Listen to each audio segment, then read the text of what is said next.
One Valley family breathing a sigh of relief and celebrating after their son recently learned that he was accepted to Princeton. Pretty exciting, right? And that was just part of this incredible story. Heidi is joining us to explain why it's even more impressive than you might initially think. I mean, imagine how nervous you were when you were applying to colleges, right? And there's one you really wanted to get into.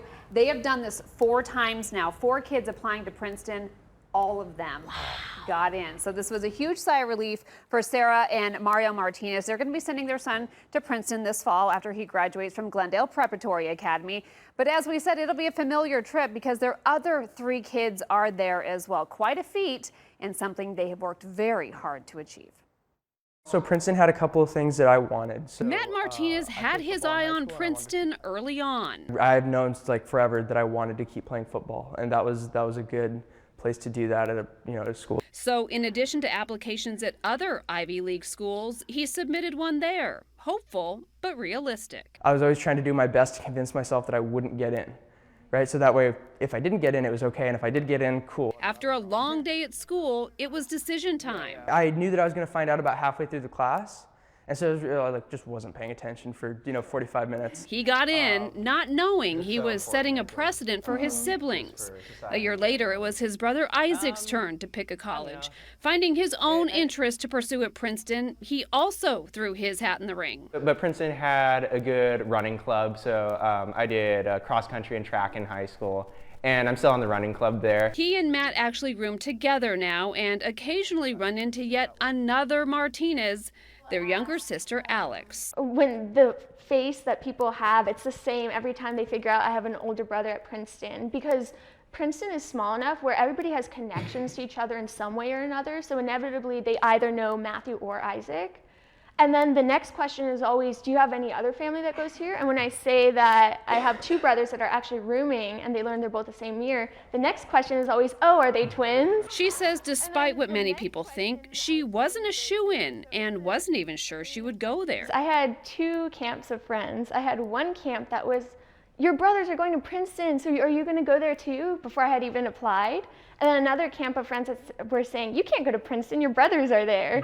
So it was totally, so it was totally opposite input from outside. But getting in wasn't the hardest part. It was deciding between Princeton and Stanford. I think that was the most stressful part for me. I stayed up half the night, wasn't able to decide. Now it was time for child number 4 to choose a college. Luke, a senior at Glendale Preparatory Academy, applied to only one school. Mom and Dad would always tell me, wherever you go, we'll be happy. And I was always like, yeah, I know. I don't think there was pressure in that sense, like the family putting pressure on me to go.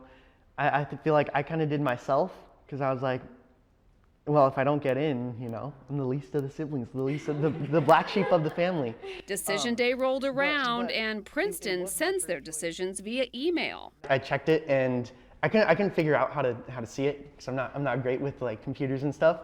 But I finally clicked it. Same thing I think that Isaac said, he saw the tiger, and I just went wild. I was like, this is it. Finally. So what's the secret here? Find those qualities in your kids and give them the opportunity to shine in their own way, and that's okay. I view learning and the curiosity for learning as essential to people.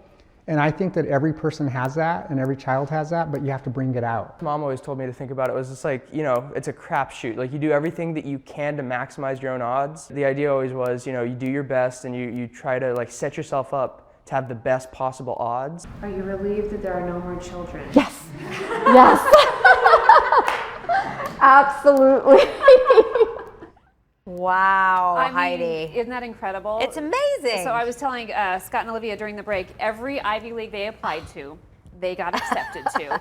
They all picked Princeton for their own reasons. And the parents did say too, when you talk about what's the secret, they said they made some big choices.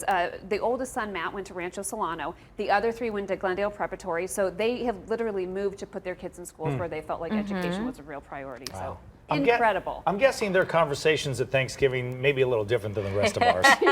Maybe a smidge. But they a did bright apply group. to K-State, so you never know, Scotty. Well, they would not have been accepted, I can tell you that right That's there. a high bar right I there. cannot imagine how friends of this mother wants to ask questions. I mean, you would be constantly like, Yes. what's your advice? What's your advice? Tell me, I tell have me, a tell me, daughter, tell me. she's a junior, and I'm like, can I call you back and Yes, pick your brain a little please. bit? Because we're getting to that point. The essays, they said, they would sit around the dinner table and talk about what to include in their Okay. application essays. So they really made it a family event, these applications, but just a great story, and kudos Very to nice. all. Thanks, Heidi. Thank you for sharing.